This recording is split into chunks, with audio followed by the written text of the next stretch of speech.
전국적으로 동일하게 적용되는 제도들은 잘 알고 계신가요? 아니면 지자체별로 각각 적용되고 있는 제도들은 어떨까요? 전국 대부분의 지자체에서 시행하고 있지만 지원 내용이 달라서 어떻게 혜택을 받아야 하는지 몰라서 지나칠 수 있는 복지제도가 있습니다. 길을 걷다가 구조물에 부딪히거나 버스에서 넘어질 수도 있죠. 이때 부상 정도에 따라 이 제도를 이용하면 치료비나 위로금을 받을 수 있습니다. 이미 이 제도를 알고 있는 분들은 잘 챙겨가고 있는 제도입니다. 그럼 누가 어떻게 이용할 수 있는지 설명드리겠습니다. 그 전에 구독과 좋아요 눌러주세요. 안녕하세요. 복지 김여사입니다. 살다 보면 우리가 생각하지 못한 곳에서 재난이나 사고가 발생할 수 있습니다. 이렇게 재난이나 사고가 발생하면 지자체에서 치료비, 위로금, 지원금 등을 지급하고 있습니다. 실제로 몇 가지 사례를 살펴보면 이해가 더 잘 되실 거예요. 2020년 2월 부산광역시 서구에서 출근을 위해 시내버스를 이용하던 A씨는 버스가 급회전을 하면서 앉아있던 의자에서 떨어지게 되었는데요. 이로 인해 부상을 당하게 되었습니다.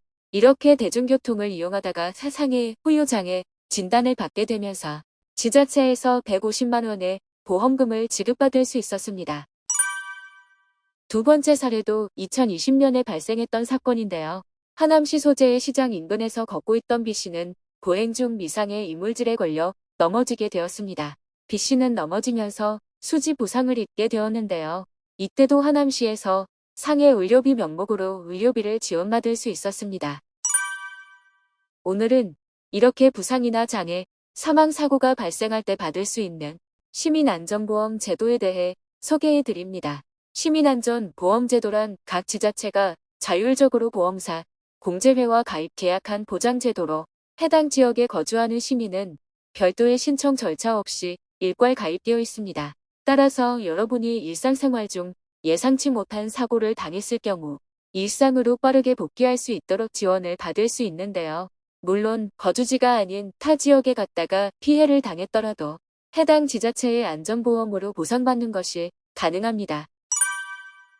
보장 내용은 지역별로 전부 다르기 때문에 보장 항목을 확인하기 위해서는 여러분이 부상을 당한 지역의 시민안전 보험 가입 현황을 조회해 보셔야 합니다.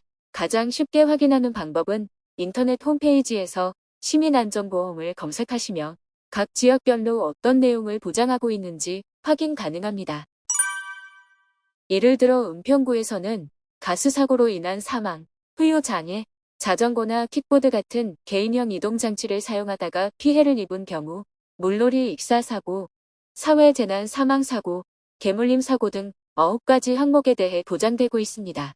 가스사고로 인한 사망사고는 1,000만 원, 후유장애는 500만 원 한도, 개인형 이동장치 사고로 사망 시 1,000만 원, 후유장애 500만 원, 물놀이 사망, 사회재난 사망, 사고 시 1,000만 원, 개물림 사고 치료비 50만 원, 화상수술비 100만 원, 실버존이나 스쿨존에서 교통사고 시 최대 500만 원 지급 등이 있네요. 만약 은평구에서 길을 걷기가 계획에 물리는 경우라면 내원 치료비를 최대 50만 원까지 지원받을 수 있습니다. 경기도 과천시를 보면 지난해까지는 보장 내용이 몇 가지 안 되었지만 올해부터 보장 항목을 상당히 많이 늘렸네요. 이렇게 지자체에서는 매년 보장 항목을 추가하거나 줄일 수 있으니까 일상생활 중 부상이 발생한다면 한 번쯤 확인해 보시기 바랍니다. 그럼 만약 부상이 발생했을 때 보상금을 받기 위해 어떻게 신청해야 할까요? 신청은 간단하게 보험사로 직접 청구할 수 있습니다. 신청 기간은 사고가 발생한 날로부터 3년 이내에 청구할 수 있는데요. 신청 시 필요한 서류들이 있을 수 있으니 신청 전 해당 보험사 또는 공제사로 문의해 주시기 바랍니다. 오늘은 각 지자체별로 지급받을 수 있는 복지제도인 시민안전보험에 대해 알아보았는데요. 각 지역별로 보장 내용은 모두 다르기 때문에 개별적으로 확인해 보시고 보장받을 수 있는 내역이 있다면 3년 내로 신청하셔서 보상받으셨으면 좋겠네요. 오늘 내용이 유익하셨다면 구독과 좋아요 부탁드립니다.